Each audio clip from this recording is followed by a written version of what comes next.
So I just got done watching this movie, Saltburn. Well, actually, I didn't even finish it because it was so ass. And I know what y'all about to say. Oh, well, you can't judge a movie without finishing it. But I always hated that opinion. Because if it was a good movie, I would want to finish it. Oh, no, you gotta get through this part. If I gotta sit through 1 hour of to get to 30 minutes of peak, then that cannot be considered good. And this was a movie that was recommended to me by a bunch of people, so I had to assume it would be good. But that just made me realize that everyone's opinion is invalid except for my own. Too many times are people recommended good movies only to find out after watching it that it was terrible. This needs to be stopped. There is no worse feeling than watching a terrible movie. Except for maybe stubbing your toe. That kind of hurts. Don't move it till I say. So on today's video, we're going to be looking at some good movies that are actually terrible. I did not care for The Godfather. What? Did not care for The Godfather. How can you even say that? So to begin this list, we might as well start off with Saltburn. From the screen to the ring to the pen to the key. Now, I don't know how many people watching this video have seen Saltburn, but to the people who loved that movie, what the is wrong with you? By the way, spoilers ahead for anyone who hasn't seen it, but you're not missing a lot. Basically, it's about this one dude who meets this other guy at college, and then he becomes obsessed with that guy, and then goes and meets his, like, weird family at his house. And I mean, just everyone in this film is weird. Like, the main character sees, like, the guy he's obsessed with touching himself in the bathtub. And then when that guy gets out of the bathtub, the main character goes to the bathtub and then starts, like, sipping the drain for his... I can't even do this. Just what the But maybe they're not even weird. Maybe it's just because they're British. But then, like, after the main character gets with the sister, and then the main character starts eating the sister's period blood.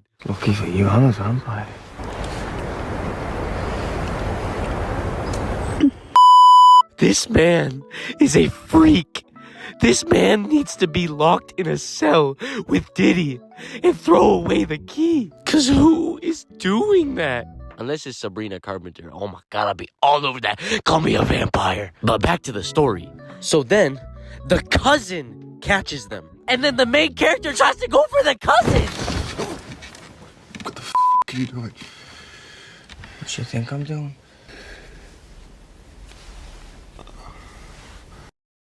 Words just can't describe how weird this movie is. Someone had to sit down and write each individual line. I mean, this dude's just trying to get with the whole family. And like I said earlier, I didn't even finish it. That's basically where I left off. So maybe he did get with the whole family. I don't know. I wouldn't doubt it though. But it's just one of those movies where the whole time I was kind of wondering what the point was or where it was going. And I mean, hey, you can say I have a short attention span. Or you could just say, I'm not trying to see. Well, just read it. With that being said, I do see my friends who recommended the movie to me in different light now. I don't really know if I can trust them anymore. All in all, I'm gonna give Saltburn a light 4 and recommend therapy to anyone who enjoyed it. What's up, you old Italian prick? Get out of my shop before I blow your head off, you goddamn dick smoking. Go! Jesus Christ. Oh, shit. The next trash movie on our list is Gran Torino. Now, don't get me wrong. This was an interesting movie. It kept me watching the whole way through. Unlike other movies, it just shouldn't be considered a great movie. The movie starts at a funeral for the wife of this really old guy. And he's one of those old guys who just hates young people. He hates piercings. He hates tattoos. I mean, you know who he voted for 3 times. He said, damn, who was that? Kenny Rogers? No, that wasn't Kenny Rogers. Who was that? Some fucking... Anyways, this Asian family moves right next door and he hates them. But basically the movie's just about him liking the family and becoming friends with them, which obviously isn't a bad story, but it is a hella overused plot. Old, retired, single male. Oh, let me guess. His wife died. Someone new moves in. That guy hates them at first, then becomes friends with them. I've heard this story like 17 million times. All those movies, by the way, have been nominated for awards. So if you ever want to win an award for writing a movie, you know what to do. It's not patched yet. Anyways, this gang eventually starts threatening the family, and then when the main character goes to confront the gang, they shoot him, and he dies. Yep, that's how it ends. I mean, basically, the point was the guy died so that the gang would be put in prison. But I just feel like there was 50 better ways you could have done that. You could have, like, invited them to a sleepover or something. I just really think the writing was corny. And I get it's made by Clint Eastwood, who's like a certified badass, but it's like he just took the lines from his 1960s Western movies and put it into a modern day Detroit movie. They just don't mix. Also, I low-key feel like Clint Eastwood used the script so he could get some racial slurs out. I didn't think your ass would have came. Shut up, Goop. The lines genuinely feel like something you would hear from one of those Alpha Sigma edits. My temper can go from 0 to death row really quick. Ever notice how you come across somebody once in a while that you shouldn't have fucked with? That's me. That's me. That's me.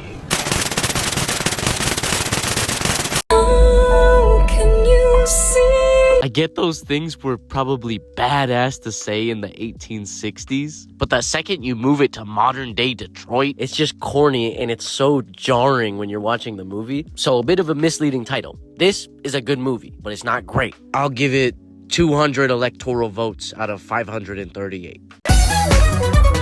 Nah, I'm just kidding. This is a good movie. Shall not pass!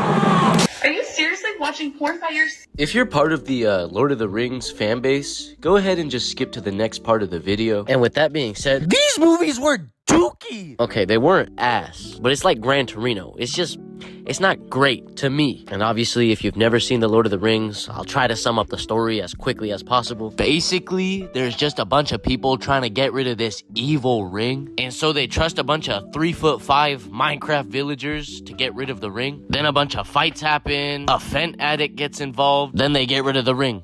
The end. And I don't think I should be criticizing one of the greatest authors to live, so that's exactly what I'm gonna do. I just don't understand some points of this movie. The whole point is to get rid of this ring, but the issue is everyone wants the ring. It's hard to resist, and I guess the only way to destroy it is to throw it in this volcano, and it takes them 3 whole movies to get this ring in the volcano. It's like, bro, why don't you just drive it to the volcano instead of walking? You remember the giant eagle they rode in the first one that then rescues them at the end of the third one? Yeah. Yeah, why didn't they just fly the eagle to Mordor instead of spending 3 movies walking there? Well, that's not what it's about, Chris. It's about the quest. Well, I'm not arguing that with you. I'm just saying there's a hole in the story. And then there comes the part where the ring is like irresistible. I don't understand this logic. The midget dude was trying his hardest not to put the ring on, but you were wearing it on your neck exposed. That's like if a meth addict was trying to get sober, but kept 5 pounds of crystal on his coffee table. Like you could have locked it in a box and wore that as a necklace. But no, you just wear it exposed. And also, they have this whole kingdom of able-bodied men, and they send 9 people, 5 of which aren't even 4 feet tall. I'm sorry if this has offended anyone who's short. And then that group gets split up, and then we're left with 2 of the most annoying characters I have ever had to listen to. These 2 were so sus with each other. Like every time one of them would have a near-death experience, the other one would be like, "Oh my God, you're safe." Sam. I'm glad you're with me. I know what these guys were doing when the cameras weren't on them. Yeah. He definitely listened to Drake.